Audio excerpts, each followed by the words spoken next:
Okay, thank you. And thank you to the organizer for the invitation. Let me start to say something about myself so that you understand why this approach. You pronounce my name like a Dutch would pronounce it. It's not a Dutch name, it's a German name. Sorry. I'm German and working now for more than 30 years in France. I'm not from information science, I'm a psychologist. My first scientific career in Germany was as a psychologist at the University of Hamburg, and then I moved to France for quite personal reasons, and started to work in the public information industry, where I finished more than 10 years ago as director of a large library. And so now I'm back to university, but still with these two experiences and two different approaches. The one as a psychologist and with ideas about, very clear ideas about the human factor and the functionality of what we are doing. I'm not really interested in technology, but in function and in humans using technology. And on the other side, the experience as information professionals in the CNRS and developing and managing large services and large systems. So this, what I present is quite different from what I normally do. Normally I'm interested in empirical research and scientometrics, surveys and so on. But here what I present is a result of discussions with publishers, discussions with colleagues, reading papers on academic publishing, and also, as you said, I'm working with our in the team from our own academic journal and doing work for others and so on. So you can hear, and you know this in one way or another, since many years now, I think at least 20 years now, from the beginning on of the web and beginning of open access, that journals will disappear. So one of the people I appreciate a lot is a scientist in life science. He's not from information science, Björn Rems, professor at Regensburg in Germany. And he says since many years now something like the journal system is completely broken and destructive. This will disappear, it should disappear. There are three failures: reliability, affordability, and functionality. He describes the system as completely unfunctional, and he says, just a couple of days ago on the web, we can now switch at any time and can work without slaughter. And you know this, all people interested in journals and know that there are several reasons for criticism and skepticism. There are weaknesses, like the lack of reliability, the problem with selection, peer review, replication crisis. You all know this. And then there still is a journal crisis because of the subscription prices. Too expensive, too slow with a limited dissemination. And now, kind of way we switched to something we could call article crisis, because now get access to all, but there are people who can't pay to be published, with other problems, predatory publishing, and yes, open divide. Open divide, the rich continue to publish as before, they're paying now to be published, and the others, okay. Little bit, as you said, with translation, some people can pay the translation, and the other, that's it. And then there are other aspects, external aspects, not directly related to the journals themselves, like open repositories, preprint servers, and development of mega journals, which are kind of big databases. And then the question, we'll see, that data may subsede journals. This is something we can hear since I think the concept of the fourth paradigm, that science will now be data science and no longer need for hypothesis testing, no longer need for results, and so we have data, we exploit data, we don't need any publishing. So the point of departure for this discussion with colleagues and observations was that, yes, okay, people say journal will disappear, others say that journals must disappear, and yet for the moment there is nothing like a kind of mass extinction of academic journals. Just on the contrary, there are more and more journals in open access, more and more journals in the databases, and more and more articles. But especially we're speaking about journals, so there are more and more journals, and the prognostic is still increasing. I remember we had already 15 years ago, there was a committee in Paris, and we spoke about the number of journals. There were people, very intelligent professors, I remember, said, oh, there are too much journals, too much. We should make a capping. So stop creating journals, but this is unrealistic, since them figures still increase and will continue to increase, it seems. So this is where the question for us arises. Why? You can make correlation with the number of scientists, you can make correlation with the number and the investment in research and development, and there is a correlation. This is obvious, but why this specific channel of scientific communication continue to be there? It must be useful for something, for somebody. And there are historical functions for more than 300 years now, and there may be new functions, and this was the point, the new functions. You spoke about sociology, so you will appreciate. I cite a German sociology, not in German, but in English, the functional approach of Niklas Luhmann.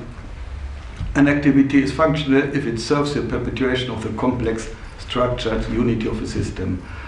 There may be other reasons, not only functional reason for the development of journals. I think one reason is the flexibility and the diversity and the adaptability of the concept of journals. Technological spoken, but also regarding the business model. I'm not Darwinist regarding society, but you know the citation, so I pass it here. I think there may be something, there is surely something like this, that is a model which is flexible, it can adapt. We saw it with a quick change from the business model from subscription to author payment. open access. So the four traditional functions which have been defined many years ago are still there. Oldenburg's shadow, and you remember the kind of historical, classical analysis of Jean-Claude Guédon, who said we are still in the shadow of Oldenburg. Registration, certification, dissemination, archiving, the four traditional functions are still there and important. But for the moment, I can't see any systematic analysis what open science and the change of the environment of journal publishing will do, is already doing with these four functions. Registration is still important, but when you consider science as a common good, this is an aspect will be less important. Certification, quality control, okay, but when we move to open peer review, this function partly will weaken, and with predatory publishing anyway, certification is this is not certification. Dissemination is still there. Journals contribute massively to dissemination of scientific results, but there are new and other channels outside of journal publishing. And then archiving, okay, but we know that there are problems with some open access journals which disappear and disappear definitely without any preservation anywhere. So question, will open science subvert? I don't like the term, the word subvert, but how will open science change this? I think we need some analysis. So what I present here, the new functions we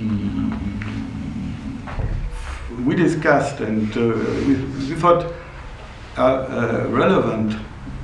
It's based on, as I said, of our own practice, but also on studies like we did for the ministry when we conducted studies on the business models and economic health of journal platforms in France and in other countries.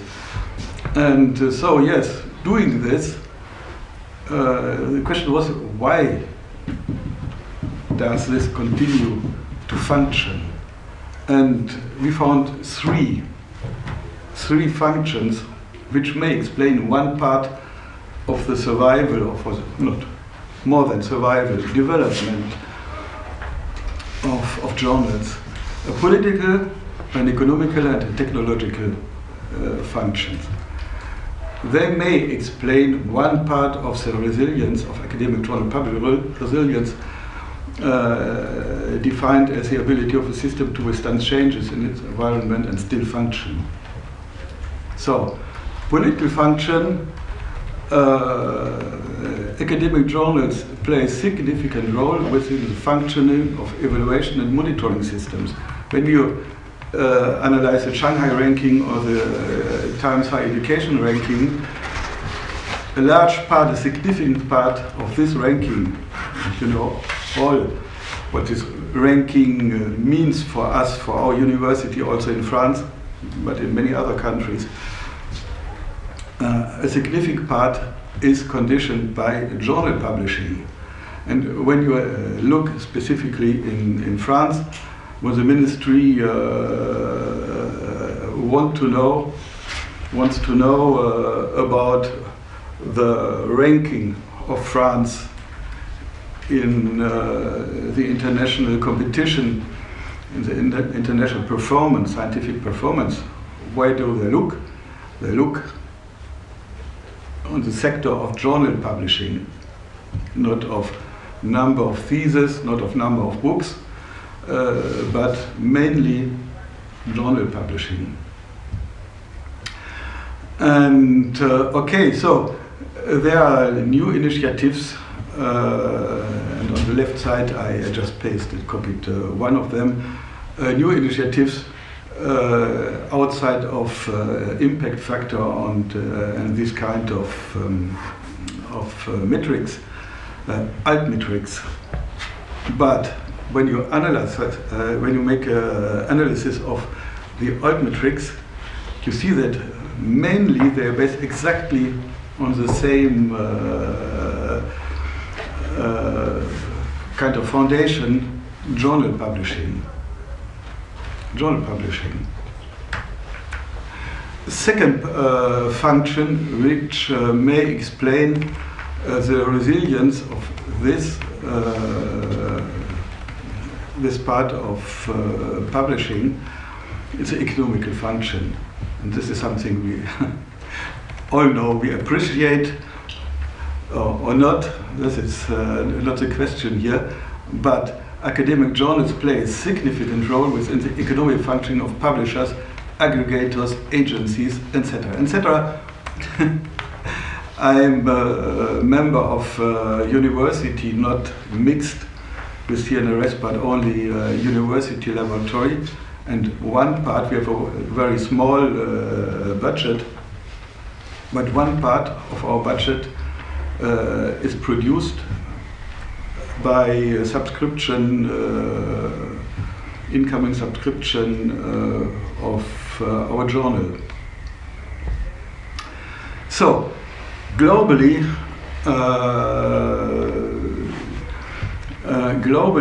journals represent near 40% of the total global STM market value. Not social science and humanities, it's small, but STM market. It's going down a little bit last year because of pandemic, but the industry expect this part going up again to regain pre-pandemic value in 2 years or so. And I think this is one reason why journals are there. I copied up there one famous sentence from Max Planck Gesellschaft when they explained why they are in favor of transformative agreements, transformation, not disruption, because there is enough money already circulating in the global market. I think our colleagues from the Digital Library for Max Planck were quite right. They underestimated even the money circulating, but because it's becoming more and more money, which is now circulating in the global market, related in relationship to journals, it's still going up. So, third function we discussed and then we published. It's technology. I'm not sure that it's a good. For the other, I know, but this I'm not sure that it's a good expression. Technological function, but perhaps it's more data function or big data function. Academic journals play an increasing role within the function of data systems, in particular for the acquisition and exploitation of big data by the information industry. A couple of years ago, not in conferences, not in papers, but when he spoke with some big publishers, they said something like, anyway, journals, we could give them away for nothing, because what we get with the journals are the papers, and then the usage data. This is what is interesting. Not selling journals. What we want is the data from the authors with all affiliation, who is working with whom, who is interested in which, and then the usage data. There are a lot of data connected to journals, publishing journals and disseminating journals on platform and so on. This is interesting. The big data environment transforms journals into a complex information generative device or system. with high exploitation and valorization potential. Everything becomes data. So this has been described in a different way as a vertical integration by Posada and Chen and other colleagues, as a kind of data capitalism by my friend Ulrich Herb from Saarland, or by the SDM publishers as an ecosystem that is continually in flux, containing a wealth of new trends and possibility. And then I added something we knew and we know, that if it's free, you are the product. It's the logic of Facebook, of Twitter, Instagram, and so on. So this is the example of vertical integration. So I will not explain, it's just a reminder. I'm sure many of you already had a look on this and saw it even many times. It's quite different from what academic publishing not should be, but has been. This is what the SDM Association of Academic Publishers published a couple of months ago. The trends for the next 4 or 5 years, and with the wording "Let's go upstream." Let's go upstream, which means to the source of research, data production, and so on. I would like to add something which I will not analyze further on here, but I'm sure we'll do it with colleagues in the next future. You know, all these elements, data, documents, and so on, are transformed today in new information vectors, if you want, research with scientific knowledge graphs. And when you go through the elements of the knowledge graphs, you will see that journal publishing, articles and data related to these journals are one major part. And I think this is another reason why this function will contribute to the further development of journals. Journals produce structured data, controlled data, and then are related to generate other data as usage and so on. And I will stop there. It is really a sector which is endangered, vulnerable, or threatened. In terms of biodiversity, are journals at risk of extinction? And perhaps the question should not be in this way, but which species are at the highest risk? And I remember that there was a risk assessment when Plan S was published. Especially I remember a very interesting study, an audit in the UK, a risk assessment of the impact of the Plan S for learned society, for instance. The French monitoring committee, I can't translate this correctly, it's a comité pour le suivi de l'édition scientifique, a high-level committee. I think they're going in the same direction. They're interested in which kind of journals may be more exposed to risk of perhaps not extinction, but selling out than others. But I think that the three functions I presented here, these are new functions, nothing to do with Oldenburg's shadow, but these new functions, I think, explain for one part why journals are still there, and I think will be there a couple of years from now on. So, thank you.